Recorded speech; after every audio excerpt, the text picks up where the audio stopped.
Analakely, trano iray ny rehitra, olona iray namoy-aina, dimy manaraka fitsaboana. Commune Talatavolonondry, tsy anaiky ny Sina Alabato, nitaky voka-pifidianana marina. Fivoriana ho fikaroham-baolana, aza heverina ho fanonganam-panjakana, hoy Gérard Andrialemy Vincent.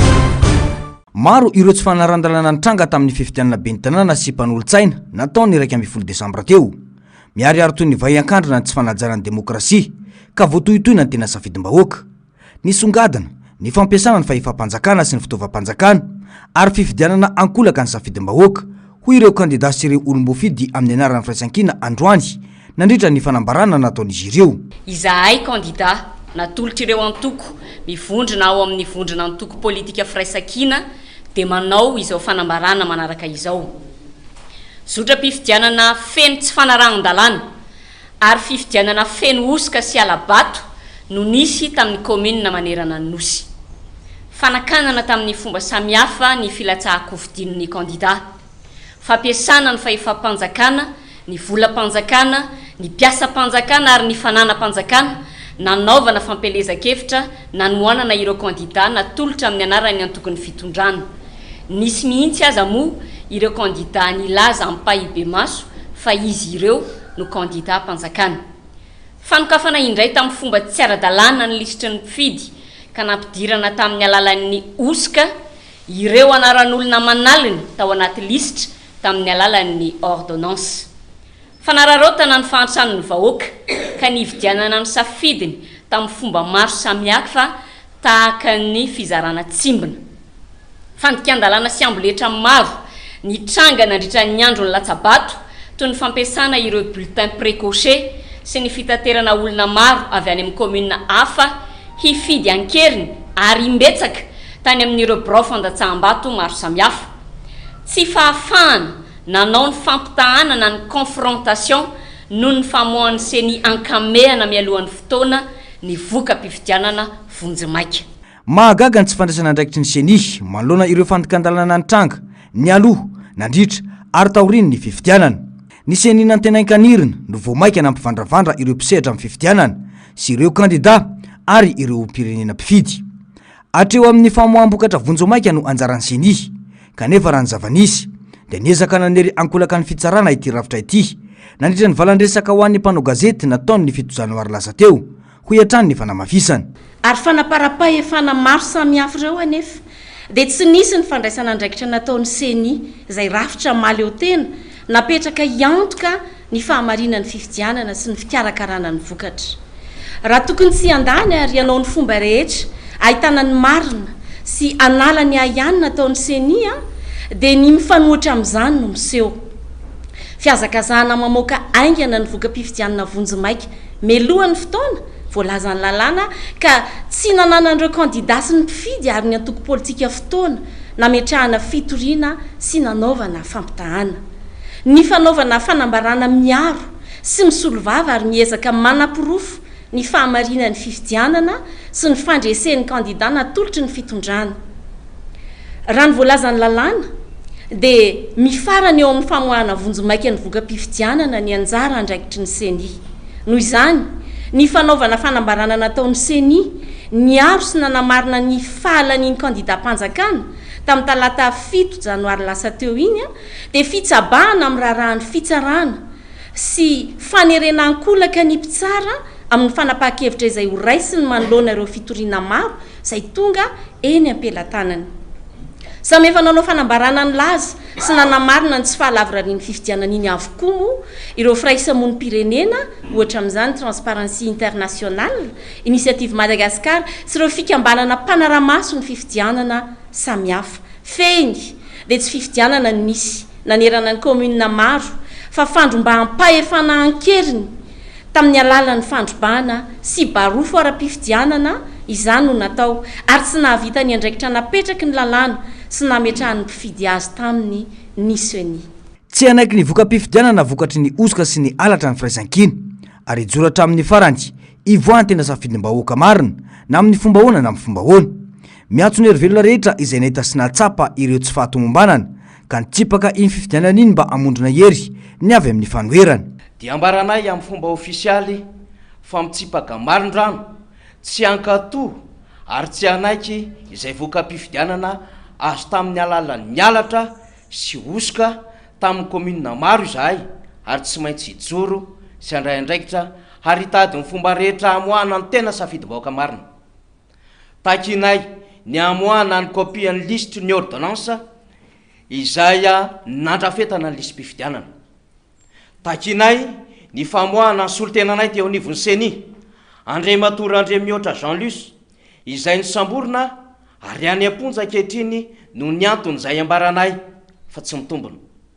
Tsy azo ekena ny fanitsakitsahana ny lalàna velona sy ny fanaovana tsinitsinina ny safidim-baoaka ary tena fiantsina ny mpifidy malagasy izany. Raha izao zava-misy izao dia tsy azo antenana intsony ny fifandimbiasam-pahefana amin'ny alalan'ny fifidianana ary terrorisme deta no misy eto Madagasikara. Miroso makany amin'ny fanjakan'olon-tokana sy ny fitondrana tsirefesy mandidy ireo mpitondra ankehitriny. Noho izany dia miantso ny kandida, ny mpifidy, ny antoko politika sy ireo fikambanana ary ny olom-pirenena rehetra manaraka izao raha-pifidianana izao zahay hitsangana, hifanantonaingana ary hanambatra ny hery hiatrehana izao famotehana ny demokrasia sy ny hoavin'ny firenena izao. Raha ny vaovao azo dia ny alatsinainy izao no andalo eny anivon'ny fitsarana miady amin'ny fanjakana ny raharam-pifidianana eto Antananarivo renivohitra. Nisy ny fitoriana napetraka ny kandida natolotry ny tiako Madagasikara. Ankoatry ny tim dia fantatra ihany koa fa nametraka fitoriana ny kandida avy amin'ny antoko manohana ny fitondrana. Mazava izany hatreto fa hijoratra amin'ny farany ireo kandida avy amin'ny firaisankina anohitra ny voka-pifidianana azo avy amin'ny osika sy ny alatra ary fandikan-dalàna. Andrasana ny fivoaram-baovao.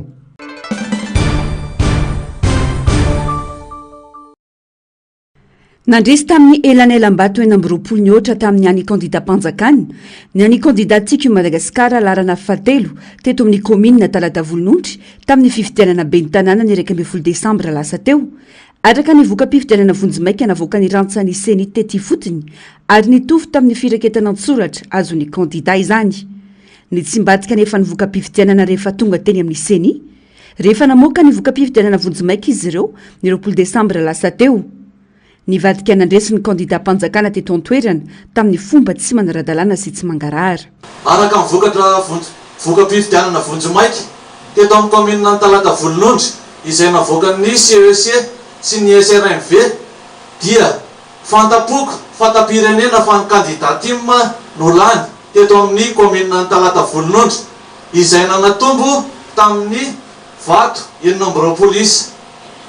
Rehefa namoaka voka-pifidianana nefa ny seni dia akory ny agagana fa dia ny kandida Irmara indray no nitarika ka rehefa nijerena dia ireo vato maty no nanampiana ny vato azon'ny kandida Irmara ka nahafahany indray nitarika. Tsy takona fenina ary ny baribary ny fandikan-dalàna nataon'ny kandida-mpanjakana tao an-toerana mialoha ny fifidianana. Nisy ihany koa ny fampiasana ny fahefa-mpanjakana sy kajikajy nentina ny vidin'ny mpifidy. Mitodika manokana amin'ny kandida Irmara izahay. Efa nomena anareo fahefana rehetra ahafahanareo mandresy. Nomena tombo manokana ianareo mialoha ary mandritra amin'ny fifidianana. Nateo amin'ny fandrafetana ny listim-pifidianana izany satria dia maro tamin'ireo izay fantatra fa hifidin'ny kandida tim efa nifidy izy ireo tamin'ny fifidianana député kanefa no nitonga amin'ny fifidianana ben'ny tanàna dia tsy tao anaty lisitra indray. Tamin'ny fanerena ireo mpiasa-mpanjakana isan-katsokajiny na ankolaka izany na mivantana. Ny fanerena ny ray aman-dren'ny mpianatra tena anivon'ny sekolim-panjakana. Ny fanerena ireo olona ny sitraka vatsina kohonana izay efa amina rivony. Efa nahazo tombo betsaka ianareo ka rehefa tsy nandresy tamin'izay dia aoka mba hipetraka fa tsy hanao izay fomba rehetra mety hitarika fikorontanana ara-piarahamonina satria ny fifidianana mandalo fa ny fiarahamonina mitoetra. Nampitandrina ny mponina eto Talata Volonondry manoloana ny famiravirana ny safidiny ka miantso ny fitsarana may fitsara izany araka ny rariny. Ijoro ary tsy anaikilembena ny mponina raha mivadika tsy araka ny tokony ho izy ny latsabato natao.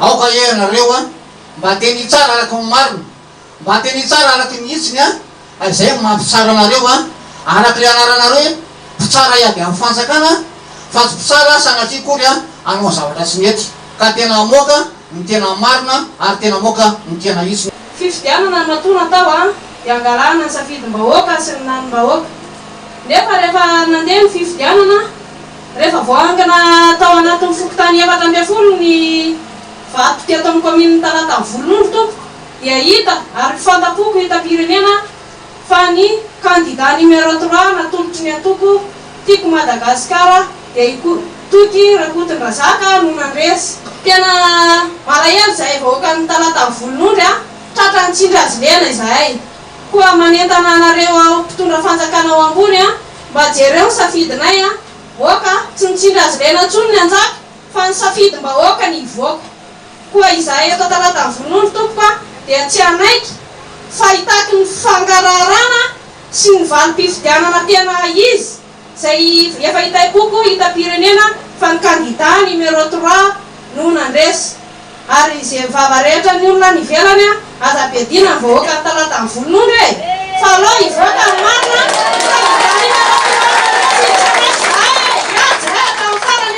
anay ny fandresena raha ny fantatra hiakatra fitsarana ny alatsinaina ho avy izao ity raharaha makasika ny talata volondry ity eny amin'ny fitsarana miady amin'ny fanjakana tsy mitaky afa-tsy ny fahamarinana ny kandida larana fatelo ary miantso ireo mpitsara hijoro amin'ny maha olo mendrika azy ireo eo ampanantanterahana ny asany ny fifidianana be ny tanàna dia suffrage universel à un tour ka izay mitarika na iray aza ny elanelam-bato dia mandresy izy zay tantandalàna i Madagasikara ka eto izahay dia mitodika manokana amin'ireo mpitsara eny anivon'ny fitsarana miady amin'ny fanjakana mahatoky tanteraka anareo izahay ary inionay fa ianareo sisa no hanin-drafitra afaka hisoroka ny mety ho krizy ateraky ny fifidianana eto Madagasikara fa osihosy tanteraka araka izany ny zofototra nomeny lalàna ny mpifidy tao arinan'ny voka-pifidianana navoaka ny CNI ka ety-pamaranana dia mitodika tanteraka aminareo fitsarana izahay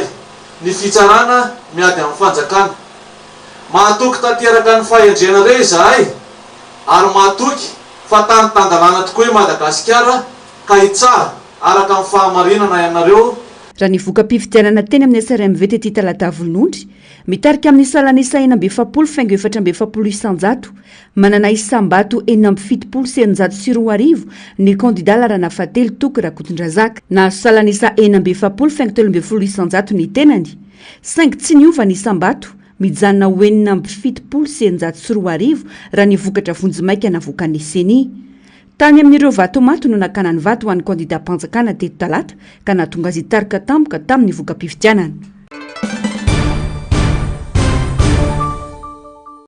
mbola tsy sarotra ny mama izao olana mitranga eto amin'ny firenena izao raha samy manampiniavana ny tsirairay miainga amin'ireo mpitondra izany mandalo amin'ireo mpanao politika ary ireo olom-pirenena tsy tonga amin'ny fidinana andalambe sy korontana ny famahana ny olana raha samy mampandefitra ny ambom-pony ka hibanjana no avin'ny taranaka fa raha mandimbo ny tsirairay ohatra mivaingana hoy Rivo Rakotovao ny zavanitranga teto amin'ny firenena nandritra ny etsiky ny solombavambahoaka telo amin'ny 20 izay nanomboka tamin'ny fitapatabana resaka kolokolo teny amin'ny anteny miram-pirenena ka ny afara tamin'ny fametrahana governemantany raisana raha seza sy toerana no atao ambony dia tsy hiva ny olana fa ny fitiavatany razana sy ny fitiavana ny malagasy no mila vahana aingana efa betsaka ny krizy nandalo teto ary samy nahitana vaolana avokoa izany mbola azo atao tsara ny miroso amin'ny adevitra andatabatra boribory raha misy ny finiavana politika ho hiatrany ity filoham-panjakana teo aloha ity zany fandaminana ara-politika zany e zay ny lazaiko hoe azo alamina ara-politika ny zavatra rehetrarehetra rehefa ohatra tsopanahy ianao e fa rehefa mieritreritra ianao hoe ianao no tena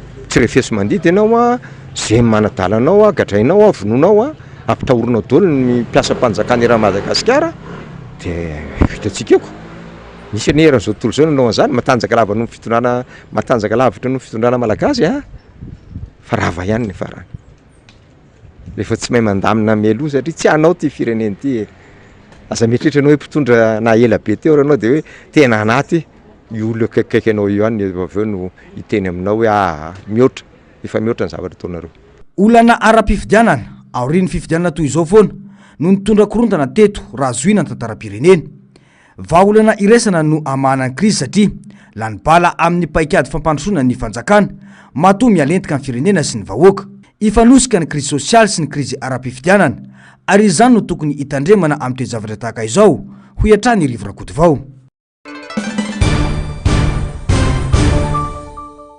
Tsy ny vary ihany no miakabidy eto amintsika fa ireo kojakoja ilaina andavanandro, ireo legioma sy voankazo dia misondro bidy avokoa. Mila vahaolana maika ny sosialy satria anampitrotraka ny olana efa iainan'ny malagasy ny mety ho fiakarany sarandalana sy ny vidin'entana izay tsy maintsy mifindra faritra, vokatry ny fiakarany vidin'ny solika. Tsy honohono fa tena isehoentina nambarany fivondrona Beneveka tany Manakara, nilaza fa ifampinaneto isika amin'ny farany raha ireo tanimbary vita ketsa sy ny volovary eto amintsika no jerena ankehitriny. Sy ny vary ihany, vary moka mbola afaka manafatra ny velantsika, ny petit pois, ny saramaso, ny tongolo, be dia be ny maina amin'izao fotoana izao fa sy ny vary ihany afaka kelikely sika hiakatra daholo ny vidin'ny zavatra io. Zay vao tonga amin'ny lazaiko anao teo hoe ho tonga amin'ny émeute de la faim sika. Zay vao tonga amin'ny zavatra tenen'ny ny eveka tany fangana iny satria raha miakatra daholo ny vidin'ny tongolo, ny vidin'ny karoty, ny vidin'ny vary sy ny anina. Fa ny fiakarany zavatra ao anaty vilia misy no hiatrehsika mianakavy amin'izao fotoana izao ka sara ihany ngamba manomboka mieritreritra misy sika hoe ho vintsika amoa ny manam-pahaizana sy manana expérience anavotasika nyty firenenasika sy maidesika amin'ny ady atrano. Tsy vitany amafisana mokondo fotsiny izao olana mitranga eto amin'ny firenena izao fa mitako fiaonana maika amin'ireo manam-pahaizana malagasy sy ireo mpanao politika efa manana traikefa. Mahavita izany ny mpitondra fivavahana eny fa na ny fanjakana aza raha toka tena manampiniavana ho an'ny vahoaka entina. Tsy tokony horaisana fanokana-panjakana avokoa ny fikaroham-baolana ho iatrany hititale teo anivo ny fiadidinan'ny repoblika tamin'ny andro ny amiral Ratsiraka ity. Sy tokotry ho jerevana tavan'olona ny famoinan'ny vahoaka, famoinan'ny manam-pahaizana. Na ny fiangonana hitaraka an'izany vitan'ny fiangonana zany, vitan'ny olo-kendry zany. Fa problema sika fosiny hoe raha hitaraka fivenda de sao de manonga-panjakana entina ao. Ka tsy ho eritreretina ny famonjena ny firenena hoe hanonga-panjakana. Na manonga-panjakana ane ianao ka sy regle ny problema ny vao io, ahonga ny vahoaka ihany koa ianao ka izay indrindra ny sahazevana hoe mba andray andraikitra amin'izay ny olon-dehibe amin'izay tandrifa ny tsirairay namonjena ny firenesika. Fa sy hoe hitady hoe rasirahanina manao an'io tsy avy eo ako. Za zao anoteninona niza miaso anazy de tonga ako. Na ny fahavalo politika ohatra ny rahavalo mana de tonga ako. Azonao satria sy ny ambition ampoko tsony ny jerena fa ny vahoaka malagasy. Zay ny evitesika. Raha ny zava-misy hatreto dia sahirana andro manalina ny malagasy, ny zava-doza dia mbola fanadiovantena sy fiarovantena anjambany ary fampitenenana ireo mpiara-migoka tombotsoa na fampiasana ireo ravitra samihafa anamafizan-tseza no ataon'ny mpitondra fanjakana fa tsy ny fanitsinany dia sy ny fijerena izay tena soa ho an'ny firenena. Tena ilaina ny hevitr'ireo manam-pahaizana sy ny efa vokitraikefa aram-pitantanana amin'izao zava-misy izao ho iatrany i Gérard Andrea Ilmerovason.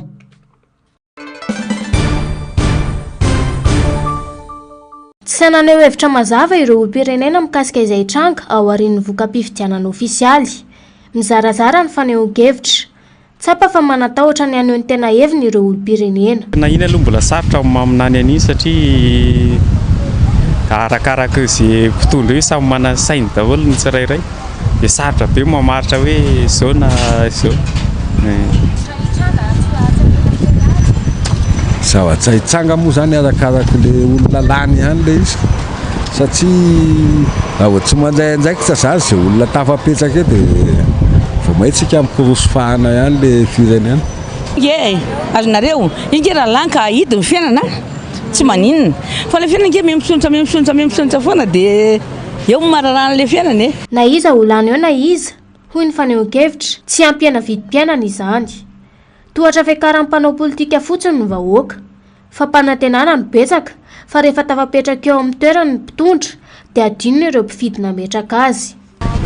Vidim-piainana zany tsisy midina zany na izy hitondro na izy hitondro tsisy midina zany miakatra foana. Zao na raha manana ray alina io ray alina io ohatrany 5 000 zay zao olona roa ohatrano zay sy ny zanako fa raha mitondra ray alena tsena tena mora lany kely le vola zany nefa anao tsy amika mitady ny vola io ary raha mbola manao tsao ty fiainany ty maty ny zanako Madagasikara tsika bakarytegna ataony zareo tohatra fiakarana fotsiny le ambany tanàna areo mahazo plasy izy dia tsy fantany ianao hoe zao zao nga nisy nidina ifotony ny jery taty tsony tamin'ny propaganda nefa iaraky ny arabe mikopakopaka ery fa reo tena tafidy sao anatin'le izy tsy fantany ianao tsy manjoso tsony ty vao maika ary ty misondy sambony be noho izao ary zay tafaka tsoa dia manabotsina amin'ny paosiny izy zay natao kely atsika ty ambany bakary ty ataon'olona fitaovana fotsiny hatreto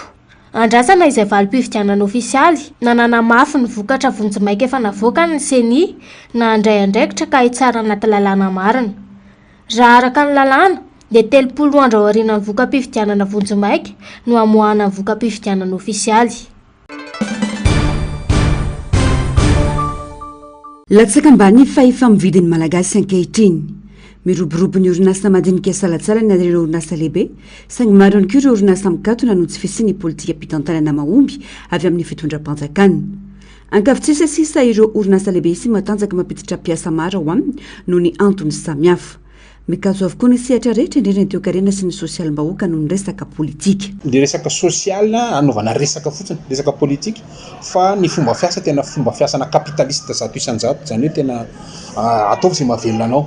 Ny olona mitantana orinasa sy ny mpandraraha zany dia afaka miasa tsara, afaka manana rotra tsara ny fahakelezan-karama, ny hetra ny fahazahoana tany, ny samatrika kanefa rehefa ao anatina firenena manitra ianao le pouvoir d'achat le olona ividy an'le anjifa an'le fandrarana zany tsy araky ny tokony izy dia tsisy an'izay politika matanjaka be ohatran'izay dia ny fiainatsika moa zany aloha dia miaka mitohy ohatran'ny mahazatra ihany mitaintaina foana amin'ny resaka fandriam-pahalemana, ny alabotry ny zanakitsika mbola izay mitavavoaka miasa dia ny zanakitsika koa izay mahavita fianarana mitady ny andehanana any ivelany zany rehetrarehetra zany nefa ny tokony tadidio fa azo tazoma tsara raha manana politika marina ny fitondram-panjakana ampandroso an'ilay firenena. Mila olona mianatra mahafantatra ny zava-misy rehetra ka manana vahaolana ao amin'izany fa indrindra olona novolavolaina tao anaty antoko politika manana foto-kevitra matotra sy azo ampiarina ny fitantanana ny firenena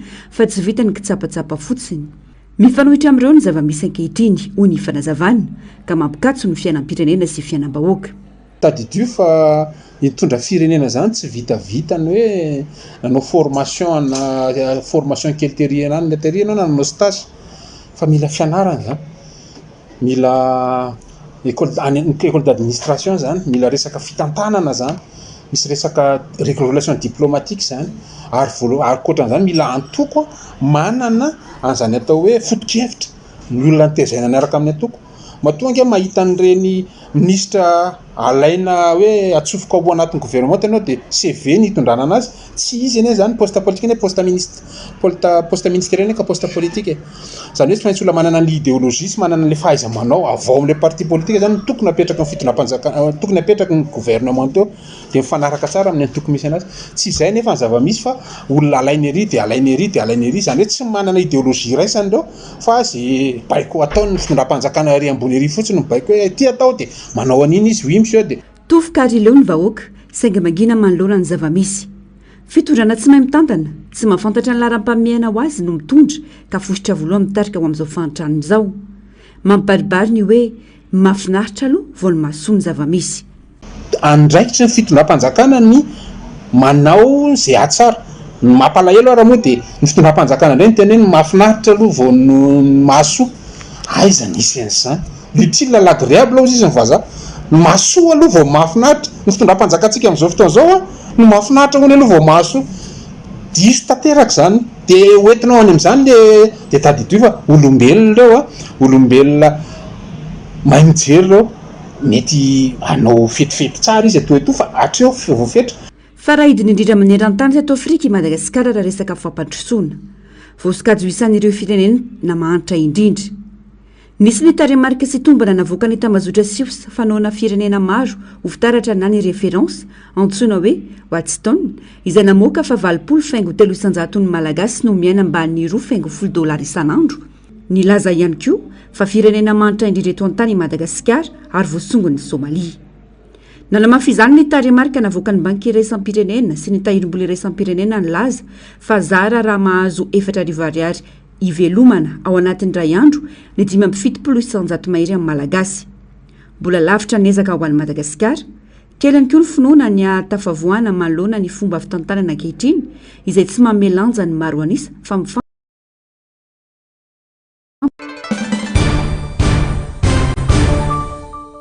filazana fahatapahan-jiro no mameno 700 ny pejy Facebook ny Jirama ofisialy. Tanànan-jato ny eto an-drenivohitra sy ny manodidina isan'andro no hiaran'ny fahatapahan-jiro. Betsaka ary isan-karazany ireo atony voalaza fa mahatapaka ny herinaratra. Zary lasa fahazarana izany araka ny fanamafisan'ireo mpanjifa. Very araka izany ireo mpanjifa, indrindra ireo manana asa miankina amin'ny herinaratra. Misy manomboka maraina amin'ny valo amin'ny 10 maraina para-pahatonga an'ilay amin'ny 10 ohatra lehilahy. Ilay amin'ilay rivanay amin'ny 3 para-pahatonga an'ilay amin'ny ray alina dia ohatrohatra izany foana. Fa matetika aloha izany jiro am-poto mandeha fa ilay any anaty tokantrano izany misy fatapana lava be ohatr'izany.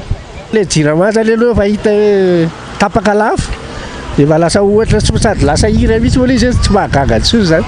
Tsy ahoana re zany mba ataon'ny fanjakana izy fa mijaly be ny olona. Kely ny fa efa mividiny akamaroany malagasy ary na ireo orinasa madinika sy salatsalany aza sahirana tsy afaka manjifa fitaovana manome herinaratra toy ny gropy. Ankoatra ny vidiny milina io manko dia fandaniana mihoatra ny solika ampiasaina aminy. Isan'andro amin'ny tandro izy maharitra eo amin'ny adiny 3 tsy mampiasa miandry sy hiverenany jiro. Eo amin'ilay vidin'ilay fitaovana mihitsy no lafo be nefa tsy mahazaka an'ilay fitaovana ampiasaina. Miandrandra fiovam-piainana malagasy indrindra ho amin'ny fisitrahana jiro sy rano kanefa treto tsy afa-manoatra, tsy manohitra ihany koa fa dia mizaka izay tiany Jirama na dia miatra manaina azy izany. Tany amin'ny 920 kilometatra somary avaratra Tsinanana Voemara no nisy ny foiben'ilay cyclone tropicale Dikeledi tamin'ny 9 ariva teo. Niakatra ho 310 kilometatra isan'ora ny rivotra miaraka aminy. Arahina tafiotra 210 kilometatra isan'ora manakaiky ny foibeny. Nikisaka ny akandrefana trano izy amin'ny hafainganam-pandeha 10 kilometatra isan'ora. Mikorotana tanteraka ny toetry ny andro any Sava sy Diana nanomboka ny fiandohan'ny tolakandro teo ary nipakatra aty an-drenivohitra izany. Tombanana hiditra ny tanety any amin'ny commune Ankarongana, distrikana Antsiranana faharoa, na ny commune Ampisikina distrikany Voemara Dikeledi afaka ora vitsy. Ahina ny tondra-drano, ny fiakaran'ny renirano sy ny fiotsahan'ny tany amin'ny tapany avaratra manontolo, vokatry ny rotsakorana betsaka mandritra ny fandalovany ity rivodoza ity. Mikorotana tanteraka ihany koa ny toetry ny andro any an-dranomasina amin'ny morontsiraka afovoany Atsinanana, avaratra Atsinanana ary avaratra Andrefana. Filazana miloko mena na filazana oloza mitatao ho an'ny fahatry Diana sy Sava ary ny distrikan'ny Bealanana, Analalava ary Antsohy. Filazana miloko mavo kosa ho an'ny distrikan'ny Mahajanga voalohany sy faharoa, Mitsinjo ary Soalala. Filazana miloko maitso na filazana fanairana ho an'ny fatra Ambatsoa, ny distrikan'ny Befandriana Avaratra, Mandritsara, Mambokony, Borziny, eo ihany koa ny any Marovoay ary mihitatra hatrany Ambatoboeny.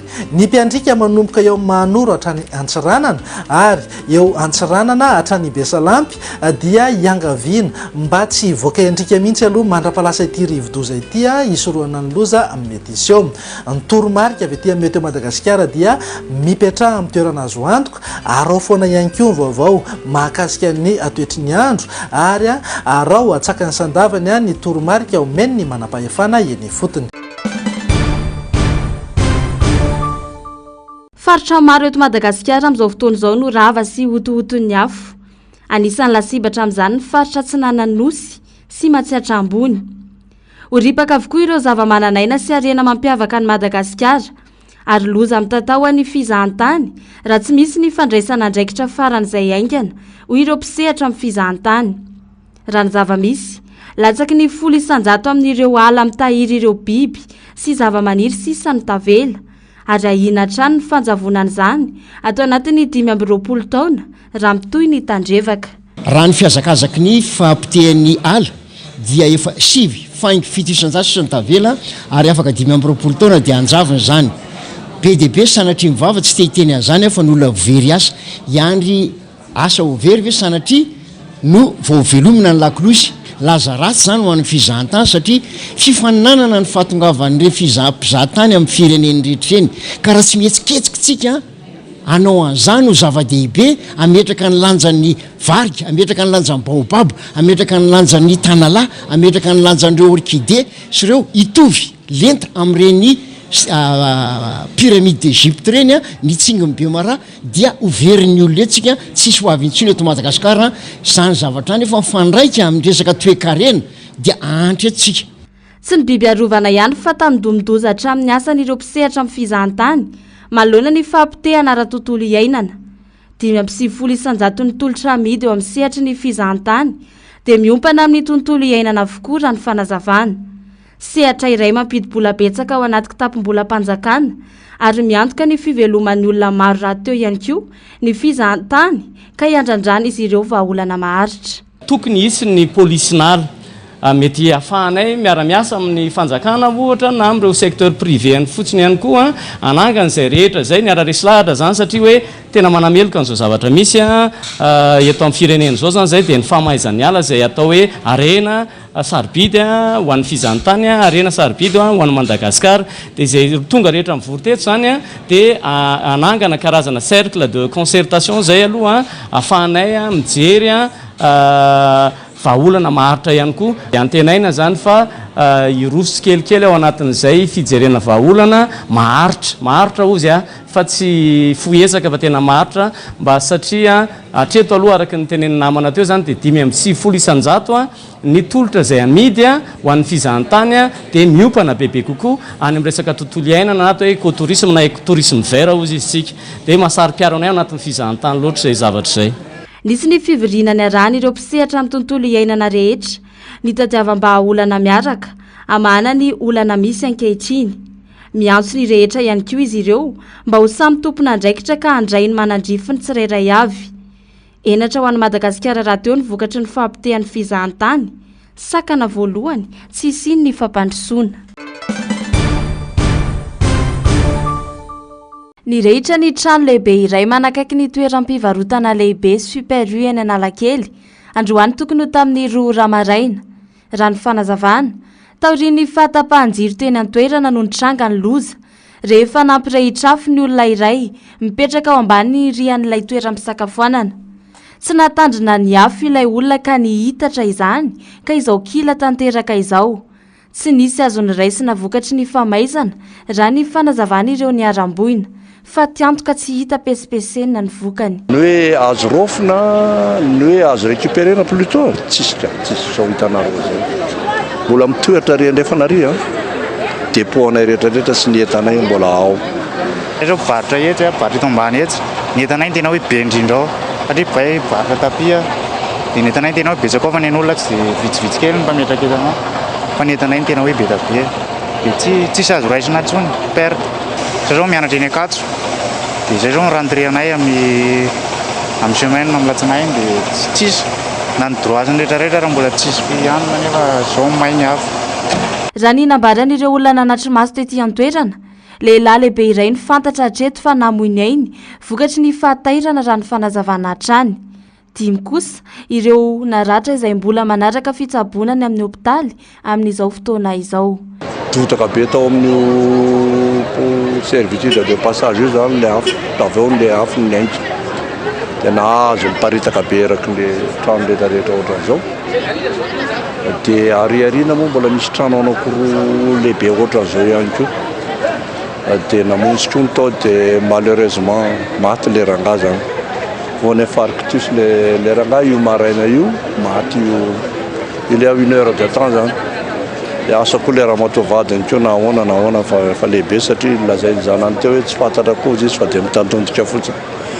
Dia ny maratra zany any amin'ny hôpitaly zao 5 satria nisy le saute avy any amin'ny 2e étage ninjera taty zay ny tato. mitatra azy fa tatsy amin'ny anay tsy nisy satria mizao dahako no aoka izy ralahy no aoka izy tsisy naratra fa mampalelo miteny an'le zavatra ny andahan'ny olona daholo izy ny andahan'ny olona izy very any ny taratasiny ray manontolo dia ny vola atao anaty sakosy nentina zany dia zay le toetsaintsika malagasy naharitra ora 7 ny firehetana tety an-toerana ny hitatra ny afaka anisany voakasika ihany koa ny tranon'ny ministera ny fampianarana ambony vokatry ny famaizana ihany koa voaterina katona hatramin'ny 2.7 ora ny tranombarotra lehibe manakaiky ity trano ity no ny rano sy setroka be tafiditra tao an-toerana nandritra ny famonoana ny afo mbola teo ampamonoana ny afo moa ireo tompona andraikitra avy amin'ny sampana mpamonjy vono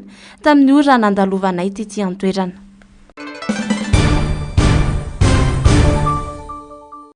Nilaza ny mpitondra fa ampidina 700 ariary ny kapokambary afaka iray volana eo raha ny fampanantenana. Vaolana tandrametaka, vaolana tsy mijery ny hafa fa vaolana fitiavantena izany. Hoy ny solombavambahoaka voafidy tao Ambatondrazaka, Razarapera Fidèle. Tsy fantatra ireo mpitondra, hoy ity olom-boafidy, ny olana mianjady amin'ireo tantsasy ireo mpandrara arabary malagasy sy ny malagasy amin'izao fotoana. Ka ny vidimbarin'ireo mpandrara no tereko masaka ampidinina, hoy ihany ity solombavambahoaka ity. Fa efa mividy no mila ampiakarina, fa tsy ny olona no terena ivarotra fatiantoka amin'ny zavatra novidiny sy nalainy lafo tany amin'ny toeram-panangonana vokatra, hoy hatrany i Fidèle Razarapiera. Raha misy tokony hosamborina voalohany eto fa mpanankorontana dia ireo mpitondra, hoy ihany ity solombavambahoaka ity. Dia normal nareo ohatra ka mamsavy nareo netrehitra reo miteny hoe isy mpanankorontana misy mamboly korotana, le korotana nareo no tena mamboly anazy raha ohatra ka atao aradrariny. Satria ny miavian'ny korotana dia noho ny olona tsy misakafo, ny avian'ny korotana dia noho ny olona tsy afa-po amin'ny asanareo, ny avian'ny korotana dia noho ny olona sahirana, ny avian'ny korotana dia ny rano tsy ampy, ny jiro tsy zarizary, dia nareo ny fototra izany fa tsy ny fanoherana akory. Ka rehefa likiliky ny olona misy zavatra tsy mahafa-po anazy dia lazainareo fa mifanoherana ny tomponantoka amin'izany ve azafady tsy mitombona mihitsy zany fomba fieritreretanareo zany fa ny avian'ny korotana dia nareo ihany. Ka raha misy mamboly korotana zany dia aza mitady olona atao boky émissaire nareo fa matsapa-tena ianareo saminareo ny tokony fampiteny hoe tena ianao président rangory fototsy ny afon'ity korotana tonga ty satria ianao mahatonga an'le olona sahirana amin'izao fotoana zao, ianao mahatonga ny jiro tsy ampy satria ny politika ampiasainao sy ny gouvernementanao tsy alehany dia tsy ampy ny fanjifan'olona ny jiro, tsy ampy ny rano tonga eny amin'ny olona rano fisotro madio, ny tatsatsy misy rano andraha ny velaran-tany zay amboleny, tsy ampy ny politika mpanjakana mifandraiky amin'izany. Ny tatsaha sahirana, ny fonctionnaire tsy miakatra ny karamany, ny mpitady vola andavanandro ianareo ihany lasa mahavalo an'le fitadiavam-bolany satria zany nareo ampidina vidim-barany mahavalo ny fitadiavam-bolan'olona andavanandro zany ny dikan'izany satria misy masokarena ny zavatra rehetra zay amidiny olona eny an-tsena io fa tsy hainao ny naka ny vary tany amin'ny vidianany anazy tany fa izy dia antanio anazy masokarena iny zay ianao va mahafantatra hoe zao zany ny tokony vidin'ity vary ity fa tsy hainao ianao didiky fe lehibe dia hoe tsy maintsy vidina zao i vary fa ngazy ohatra zany fa nga volanao ny asa tao no dia ho terenao fotsiny le olona fa efa mividin'ny olona ny akaro fanjakana fa tsy ny fitadiavan'olona no soparanareo fa ny zavatra ataonareo zany dia ny fitadiavam-bolan'ny olona ary ny tokony ampirisianareo.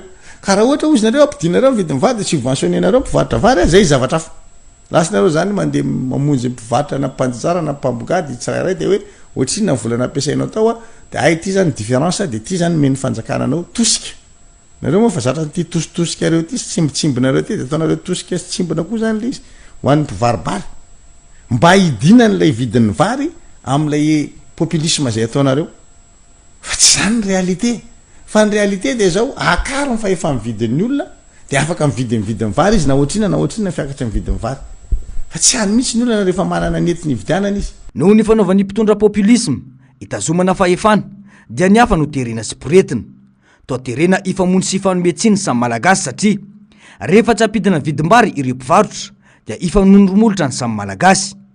Ireo mpanapa-kevitra ny andohany ny tena olana mitsotsotra sy milamina ambenan'ireo mpitandro filaminana tsara hoy ihany ny faneho-kevitra. Misy tokoa ny fikasana anafatra vary fa mbola ny vary gasy ihany no tena hainy tantsasy ny malagasy fa tena foto-tsakafony ary fahoriana ho azy ny fihinanana vary hafa ankoatry ny vary malagasy izay hita eny an-tsena ho iantrany ny fanazavana.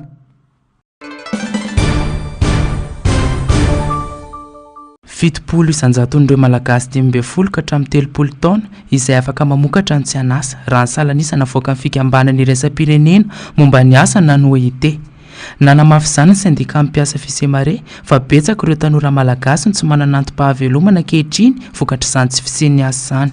Vokany ny tombo isy ireo manao asan-tselika sy miasa tena na dia ireo navita fianarana ambony asa. Ny antony mety mahatonga ny hoe betsaka ny tanora tsy anasa dia tsisy izay ilay famoronana asa zay.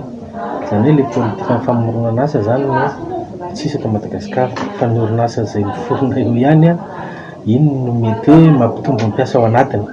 Fa ny orinasa vaovao zany miforona mba ahafahan'ilay tanora miantsehatra amin'izay ilay hoe asa zay zany tsy ampy eto Madagasikara dia betsaka ny tanora tsy anasa vokatra izay tsy isian'izay politika d'emploi zay satria raha vao mitena anao emploi zany dia tonga dia firenena zay. Tsy maraka ny tinady ny tolotra asa eto Madagasikara raha ny fanazavana ihany anka tsy vitsy ireo malagasy izay manana fahafahana no lasa miasa any ivelany na dia tsy mifanaraka loatra amin'ny fianarana norantovy ny aza ny asa hitany. Gasy olona mazoto miasa raha seretinao hoe tsy fidinao ny malagasy anie zany hoe miala tanindrazana zany ary ny akamaroantsika amin'izao tsy vitany hoe miala ny tanindrazana fa makany ivelany mihitsy mitady an'izay asa zay satria ny asa eto amintsika tsy zarizary zara fa asa dia mahatonga an'io zany hoe tsy ny tanora malagasy akory no tsy mazoto asa fa le asa zay tokony jifaina tsy misy na misy koa raha na io andovambola na mila tambiny dia dikan'izay zany le asa mihitsy zany tsisy dia zay no olana fa tsy hoe ny tanora malagasy no tsy mazoto hiditra amin'izay sehatry ny asa. Andraikitra ny fanjakana mampiatra amin'ny politika amin'ny famoronana sy ny fananana asa saingy hatreto aloha raha ny tarehimarika dia mbola lavitra ny ezaka. Mpianatra malagasy 30 no voatery mandao fianarana tamin'ny taona 2024 iny araka ny antontanisa navoaka ny sampandrarano firenena mikambana misahana ny ankizy na ny UNICEF. Raha misy sasasato dia 15 amin'ireo ihany mianatra amin'ny karabola, 70 no mianatra eny amin'ny ambaratonga fototra, 17 ihany mahavita ny ambaratonga faharoa fototra ary 13 mpina ny voalaza fa antony mahatonga ireo ray aman-dreny hanapaka ny fianaran-janany. Aditra aloha voalohany indrindra dia tsy fahampiany ray aman-dreny koa satria sakafo tsy araka ny ray aman-dreny raha zazatelo no mianatra ao an-trano nefa mikarama ny ray aman-dreny tsy misy dia voatery zany ireo zazareo adiny hoan'ny fianarana satria ilay misary no tonga miloha ao amin'ny dia aleo tsy mianatra. Mpianatra ihany koa misy ny tafita nefa tsisy le asa tsy voasika ilay ankizy Ny saram-pianarana, ireo kojakoja ilaina amin'ny fianarana samy misondrotra avokoa ka tsy araka ny fahefa-mividin'ireo ray aman-dreny na dia mangetaheta ho avy mamiratra ho an-taranany azy izy ireo. Nofinofo mampikafiry ny ray aman-dreny hoe ampianarina ihany satria tena efa tsy mianatra dia hoe tsotra ny tena mitonga vao mihinana izay mba ilana fahasahiranana ny fanambakana moa fa tsy lazaina intsony eto Madagasikara fanambakana.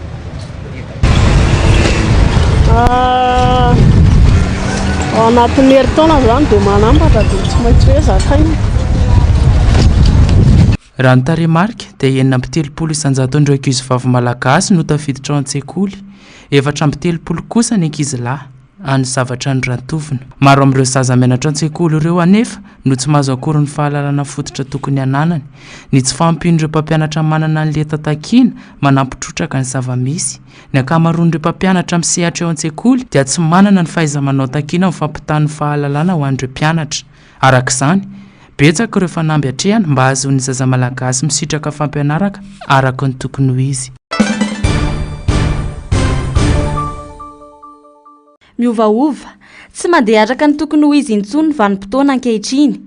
Vanim-potoana ny fahavaratra kanefa maina ny tany. Zara raha misy ny rotsakorana manerana ny Madagasikara. Miteraka olana maro ny fiovaovan'ny toetrandro.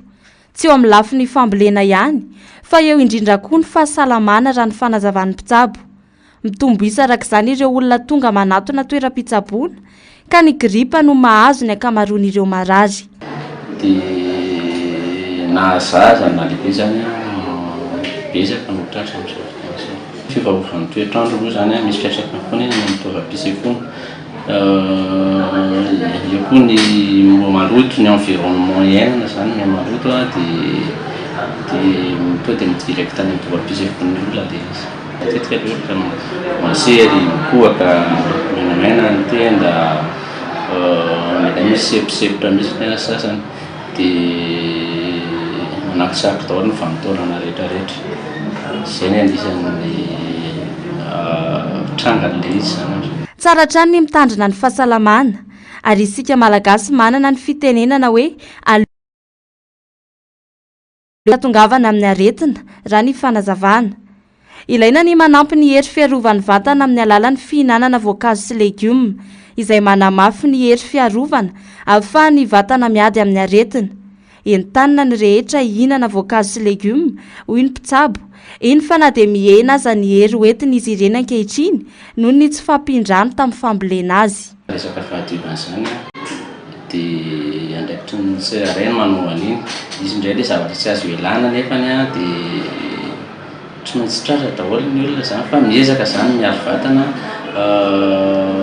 mba manao ohatra hoe kasikosina arivavana ohatr'izany zany raha mitoerana malotoloto dia eo koa ny fihinanana sakafo mitondra otrikaina zany voankazo reny zany mety daholo afaka hohanina. Fivaovan'ny toetrandro aloha zany surtout le mafana be io misy fiatraikany amin'ny qualité ny sy ny composition amin'ny any satria midanky andro ny rayon solaire amin'le any koa mety sefiany amin'le voankazo dia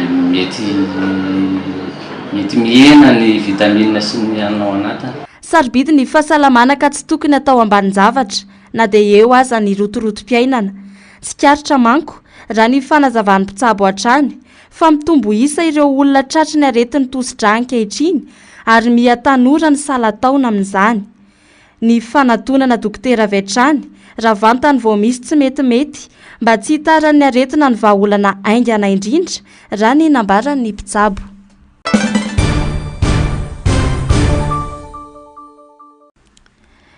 Nanomboka ny alarobia lasa teo ny rehitra ny tanàna ny California fa maizana goavana indrindra teo amin'ny tantarany Etazonia raha ny fanazavana. Mbola tsy fantatra mazava ny antony firehetana hatreto fa eo andalam-pikarohana ny antony ireo tompona andraikitra isan-tsokajiny ao Los Angeles. Velarantany manodidina ny 370 kilometatra toradroa no kilan'ny afo tany an-toerana nandritra ny 4 andro ny siny ny firehetana. 12 ireo namoy ny ainy raha ny tatitra vonjomaika navoaka ny tompona andraikitry ny fahasalamana ny an-toerana ary manodidina ny 2 alina kosa ireo mponina tandondomindoza manakaiky ny toerana misy ny firehetana. Raha ny fanazavan'ireo manam-pahaizana hatrany manodidina ny 530 ka hatramin'ny 510 miliara dolara ny tomba ny fahasimbana vokatry ny famaizana. Trano 2 alina isa no nivadika alavenina tsy nisy azony raisina intsony. Raha ny fantatra moa dia misy fianakaviana malagasy tradoza mahitrano tanteraka tamin'ity firehetana ity. Efa miasa andro aman'alina amin'ny famonoana ny afo mony avy ao amin'ny sampana mpahamonjy voina ny an-toerana ankehitriny saingy mbola tsy mety voafeny afo hatreto raha ny vaovao hatrany.